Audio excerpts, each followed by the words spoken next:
Hi, my name is Olga and this is my channel about startups. And we continue talking about founders and teams. And let's talk about team and why is it so important that it is one of the pitch deck slides. Actually, before you find product market fit, you scale your business, you have lots of revenue. The only thing why angel investors and early pre-seed venture firms believe in you is because of your team. Investors in early stages invest in startups only because of people and the team, and also because the market is interesting. But team is the most important. There are many examples of a very interesting idea, for example, Facebook, Airbnb, that has been developing by different teams. There were a couple of competitors, but only one team won. Why? Because this is just a matter of people. So that's why investors in early stages, they are looking for people, not for ideas, because good people can always do pivots. They can find new ways of developing their ideas. They can close one startup and open another one. So the team is the most important. It's a very common question that I hear, can I be a solo founder? Yes, you can, and you can still get into an acceleration program, you can still get investments, but it's your weak position. And even if you are a solo founder, at some point in time, you will need to find co-founders. Why is it important to have a co-founder?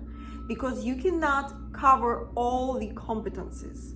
You might be good in IT, you might be an engineer, you might be good at presenting, you might be good at selling and you can be CEO or chief marketing officer, you might be good at something else and you can be CFO, someone else, whatever, but you can't be all of that. You can't cover all the competencies a team can cover. Startup is always a team play.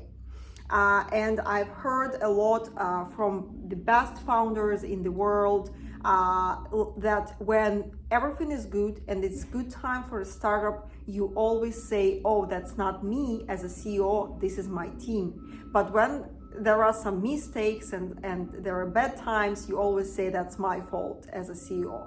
So believe me, you will never be able to achieve something that a team can achieve. But it's okay to start a startup on your own as a solo founder, and it will be a full-time job later on to find co-founders, not employees.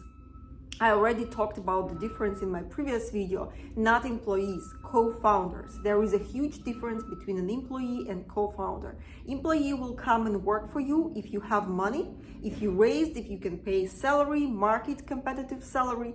Founders will stay with you because they believe in idea, they believe in you as a CEO or CTO, because they want to be with you, because they want to change the world with this idea. This is very important.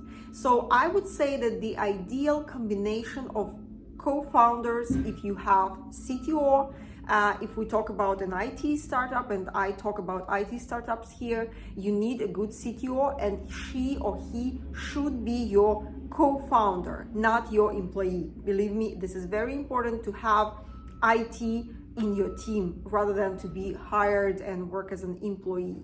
Then you need, of course, CEO. Sometimes you create a startup and you are an engineer yourself. You can be CTO, you do architecture of your project, but you need CEO, a person who will go and sell your project to investors. This is very important for a startup.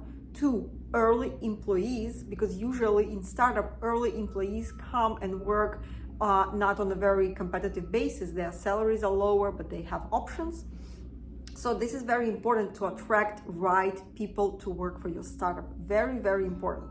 You will sell to early customers because probably your solution will have lots of bugs. You won't have good salespeople. You will need to sell your company, your product, your solution to early clients. And you need CEO for that. CEO is a very important function in a startup. You can be, if you are an engineer, but you have good communications, presentation skills, you can be CEO, but hire CTO or engineers and manage them. You will need product.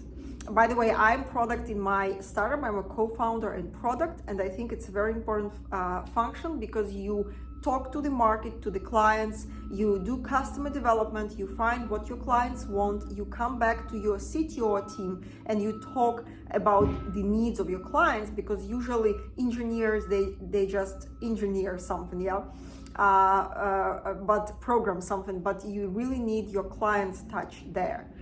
You can have product later on. It's not very important maybe at stage one, even though I bet that, but still.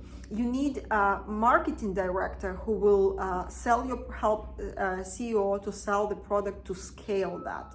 So usually a team of 2 to 4 people is ideal. I think more than 5 is too much. More than 5 of a team of co-founders, I mean, it's too much. I think 2 to 4 is ideal.